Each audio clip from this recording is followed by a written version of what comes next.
नमस्कार, स्वागत है आपका न्यूज अपडेट में। मैं हूं सनी गंगासागर आपके साथ में। इस बुलेटिन में आपको दिखाएंगे शाम 6 बजे तक की तमाम वो बड़ी और महत्वपूर्ण खबरें जो कि सुर्खियों में छाई रही। शुरुआत करेंगे सबसे पहले बिहार की खबर से। बिहार में नीतीश ने एक बार फिर से नई डगर पर सियासी सफर की शुरुआत कर दी है। सियासी उथल पुथल के बीच नीतीश कुमार ने आखिरकार अपना इस्तीफा राज्यपाल को सौंप दिया। उनका यह इस्तीफा लोकसभा चुनाव के मद्देनजर न सिर्फ बिहार में एनडीए की मजबूती देने वाला माना जा रहा है, बल्कि उनके इस कदम ने इंडिया गठबंधन को भी करारा झटका दिया है। इस्तीफा सौंपने के बाद नीतीश कुमार ने कहा कि गठबंधन की स्थिति ठीक नहीं थी, हालात ऐसे थे कि इस्तीफा देना ही पड़ा। उनके इस्तीफे के साथ ही बिहार में आरजेडी, जेडीयू, कांग्रेस और लेफ्ट का महागठबंधन टूट गया। अब नीतीश कुमार ने बीजेपी के समर्थन से सरकार बना ली है। नीतीश कुमार ने नई सरकार के लिए शपथ भी ले ली है। 90वें मुख्यमंत्री के तौर पर उन्होंने शपथ ली है, 90वीं बार ये शपथ ली है। साथ ही उनके सम्राट चौधरी विजय सिन्हा ने डिप्टी सीएम के पद की शपथ ली है। एनडीए के 8 विधायकों ने मंत्री पद की शपथ ली। वहीं इस घटनाक्रम पर मीडिया से बात करते हुए कांग्रेस अध्यक्ष मल्लिकार्जुन खड़गे ने कहा कि उन्हें नीतीश कुमार के पाला बदलने की जानकारी मिल चुकी है। उन्होंने कहा कि इंडिया गठबंधन की जंग जारी रहेगी।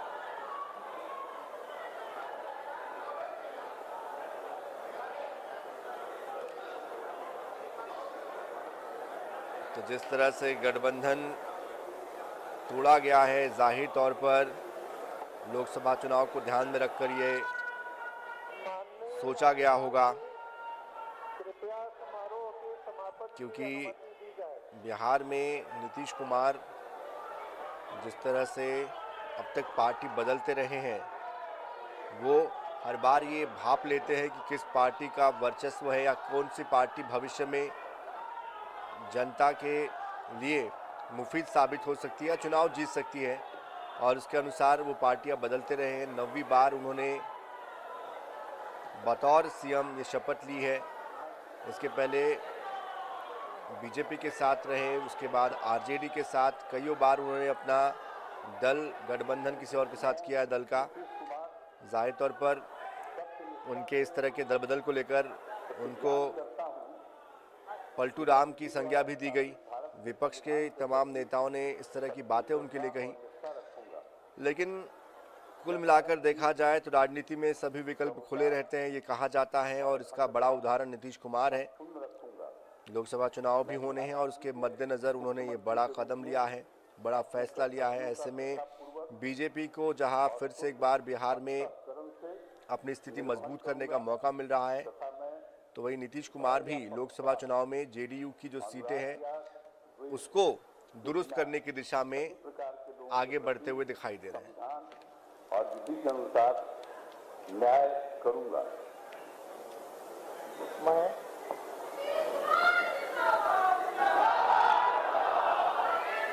मैं नीतीश कुमार सत्यनिष्ठा से प्रतिज्ञान करता हूं कि जो विषय बिहार राज्य के मुख्यमंत्री के रूप में मेरे विचार के लिए लाया जाएगा अथवा मुझे ज्ञात होगा और किसी व्यक्ति या व्यक्तियों को सबसे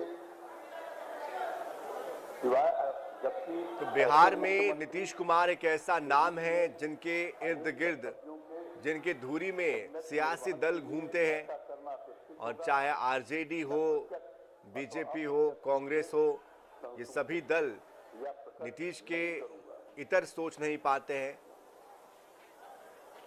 और संतोष कुमार, वरिष्ठ पत्रकार, हमारे साथ पटना से जुड़ चुके हैं इस खबर पर विस्तार से बात करने के लिए। संतोष जी, 9वीं बार बतौर सीएम के तौर पर नीतीश कुमार ने फिर से शपथ ले ली है। इस पूरे घटनाक्रम को कैसे देखते हैं? क्या सिर्फ लोकसभा चुनाव के मद्देनजर ये बड़ा फैसला लिया गया है, या फिर बीजेपी के पास कोई चेहरा नहीं था, इसलिए बीजेपी की भी मजबूरी थी और इसलिए भी उन्होंने गठबंधन किया है?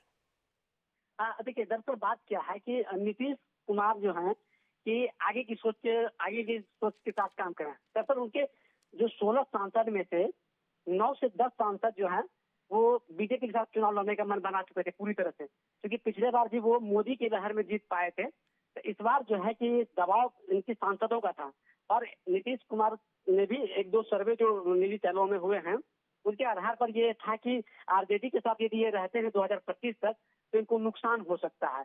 तो इनकी ये दूरगामी सोच है कि लोकसभा में तो जाएंगे ही मोदी जी के साथ, और 2025 में जो विधानसभा का चुनाव है उसमें फिर से ये एनडीए गठबंधन के साथ चुनाव लड़ेंगे। तो इनका एक साथ 2 टारगेट है, लोकसभा और विधानसभा का चुनाव। बिल्कुल, लेकिन जिस तरह से ये पलटे हैं, आगे जो बिहार की सियासत है उस पर इसका कितना गहरा असर पड़ेगा? क्योंकि कहीं ना कहीं बीजेपी की विचारधारा को लेकर भी अब संशय की स्थिति बन रही है कि बार बार आप गठबंधन तोड़ते हैं और फिर उनको स्वीकार कर लेते हैं और फिर भला बुरा कहते हैं और फिर स्वीकार कर लेते हैं। देखिए, दरअसल क्या है कि राजनीति में कोई जो है कि विचारधारा रह नहीं गई है। 9 बार लगातार ये 9 बार ऐसा चांस संभावना है, 9 बार ये ऐसा मौका आया है कि नीतीश कुमार मतलब बीजेपी के साथ जा रहे हैं। 9वीं बार ये शपथ लेने एक तरह से रिकॉर्ड बना रहे हैं। चूंकि विचारधारा का कोई महत्व नहीं रह गया है, समाजवादी विचारधारा से नीतीश कुमार आते हैं, लेकिन कहा जा सकता है कि कुर्सी के लिए जो है, सत्ता के लिए नीतीश कुमार और सहज यदि बीजेपी के साथ होंगे तो हो सकता है कि 2025 के पहले फिर पलट जाएं, ये भी हो सकता है। अब चूंकि विचारधारा बिल्कुल समाजवादियों का एक तरह से कहा जाए इस तरह से खत्म हो चुका है। अब राम मंदिर लहर के बावजूद बिल्कुल बिल्कुल संतोष जी, कुल मिलाकर जो अपॉर्चुनिस्ट है या कि अवसरवादी राजनीति जो है उसका दौर चल रहा है बिहार में। बहुत शुक्रिया हमारे साथ जुड़ने के लिए। अगली खबर